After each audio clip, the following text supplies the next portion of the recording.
Okey. Sekarang kita pergi pada part yang kedua, iaitu ductus pengumpul.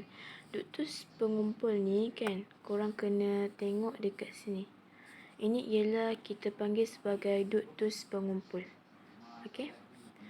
Lepas tu, ductus pengumpul ni kan, dia senang je. Korang tengok kan, ada macam batang pokok. Batang pokok macam ni. Tu panggil ductus pengumpul. Ingat bentuk dia macam pokok-pokok. Dia bukan pokok tapi macam batang dia lah, yang tak ada daun kan. Okey, arteriole. Arteriole ni kita ada dua. Kita ada arteriole afferent dengan arteriole efferent. Korang kena bezakan antara dua tu, sebab dalam proses ni kita gunakan dua-dua ni untuk penghasilan air kencing. So kalau arteriole afferent, korang kena ingat apa-apa yang dimulakan dalam alfabet kita mesti mulakan dengan A, baru E kan. So start with A. Lepas tu akhir sekali kita dengan huruf E. Sebab kita ada afferent dengan efferent. So kalau afferent, dia boleh masuk molekul-molekul yang kecil sahaja. Okey. Molekul-molekul yang kecil. Lepas tu kalau arteriole efferent, dia mengambil molekul-molekul yang besar lah, seperti korang boleh tengok kat sini. Ni platelet, erythrocyte, protein plasma, ini semua saiz yang besar yang tak boleh nak masuk di dalam arteriole afferent, dan dia boleh masuk hanya dalam arteriole efferent. Okey, faham kat situ? Okey, lepas tu kita tengok kat sini kan.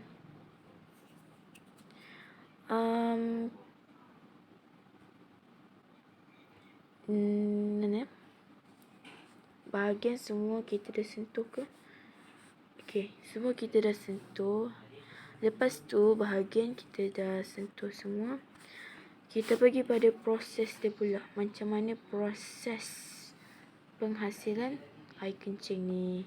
Okey, fenomena dia. Kita kena tahu step by step. So dekat sini kan, korang boleh tengok aliran darah ni kan. Aliran darah kan, kita tahu arteri renal ni. Arteri ni kan awal, so dia akan mengangkut oksigen ke dalam kita punya ginjal. Nampak tak anak panah ni? Sekejap, dia macam serabut sikit. Tak padam. Okey. Korang nampak kan kat sini dia ada anak panah ni, dia masuk. Bermaksud dia angkut oksigen dan pergi kepada ginjal. Tapi kalau vena renal ni, dia mengangkut terdioksigen pergi ke jantung. Faham? Okey. Lepas tu kita akan mengalirkan. Lepas tu kita akan masukkan dekat sini, dekat kita punya glomerulus. Okey, apabila dia masuk dalam glomerulus kan, dia hanya molekul-molekul yang terpilih sahaja akan masuk ke dalam yang tadi, yang buat cerita arteriole afferent dengan arteriole efferent. Okey, kalau arteriole efferent kan, sekarang ni kita dah tahu yang buat cerita tadi, natrium, klorida, platelet, air, glukosa, urea, erythrocyte ni semua ni kandungan di dalam darah. So bila kandungan di dalam darah, dia ada yang macam ni.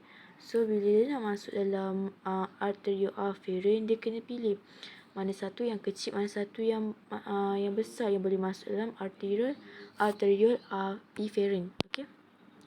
So bahan-bahan yang masuk di arteriole efferent ialah macam air, asid amino, glukosa dan natrium.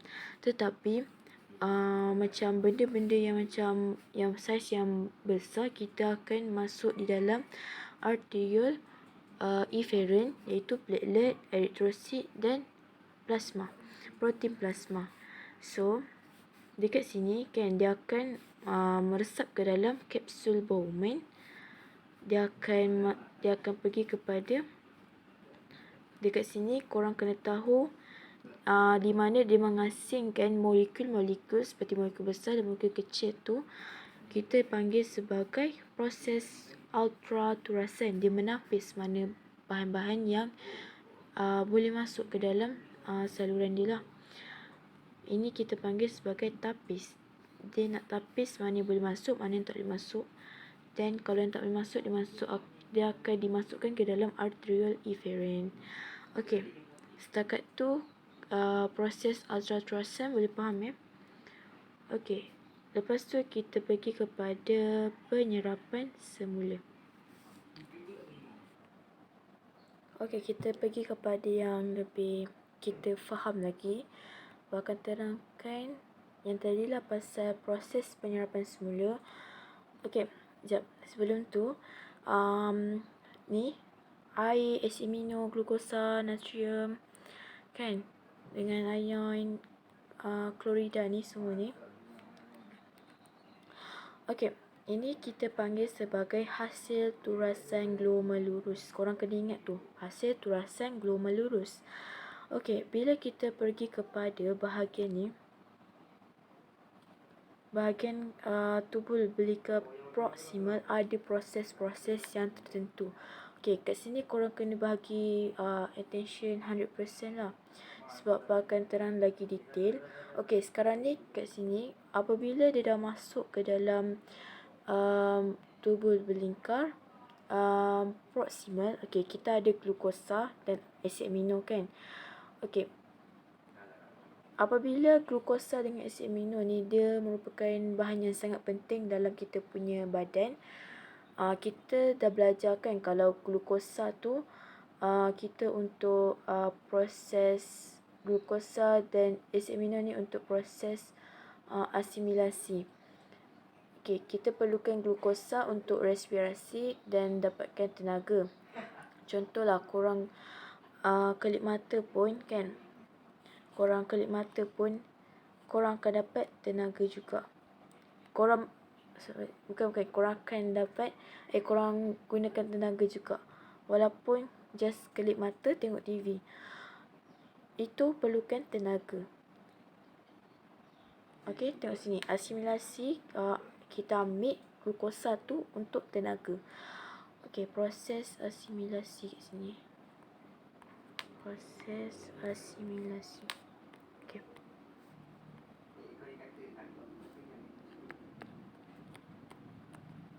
Alright. Apabila berlaku proses penyerapan semula, confirmlah glukosa dengan asid amino ni kita akan serap semula. Kan, kita tak boleh dia hilang daripada kita punya badan. Okey, kalau asid amino tu bahan untuk bina kita pelbagai jenis, bahan untuk bina pelbagai jenis protein. Sebagai contoh, collagen, karyotype. Okey, dua-dua ni ialah sumber jenis protein dan badan kita perlukan asid amino.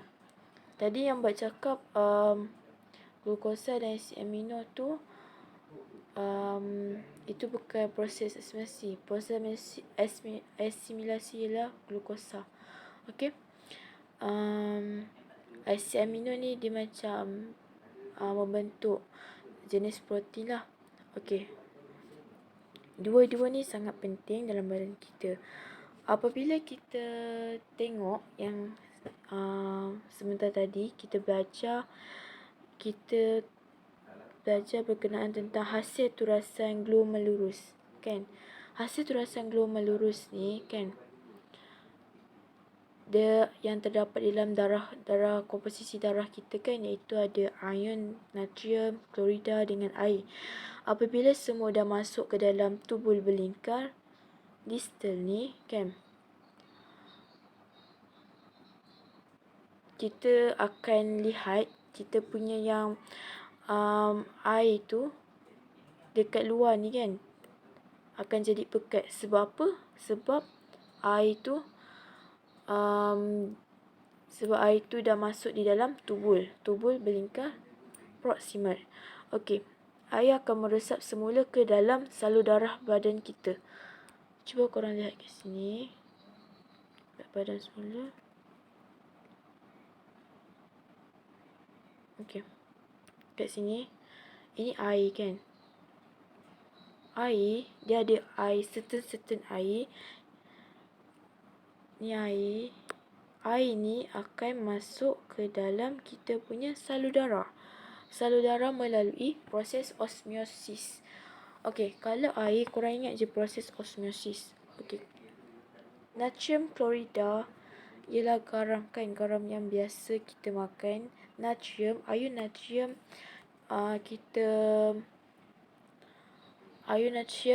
kita akan mengangkut melalui pengangkutan aktif. Ion natrium ni akan melalui pengangkutan aktif dan di mana kita perlukan tenaga untuk menarik ion ini keluar. Bila natrium ni keluar kan, bila natrium ni nak keluar, kita perlukan tenaga. So, kita panggil pengangkutan aktif. Tetapi kalau klorida, lain pula cerita dia. Kita kena mengikut kepekatan kecerunan di mana dia memerlukan pengangkutan pasif, iaitu tidak memerlukan tenaga. Okey, sampai situ faham Nampak ni, kita ada 3 sahaja di mana dalam proses penyerapan semula, asid amino, glukosa dan natrium menggunakan pengangkutan aktif. Okey.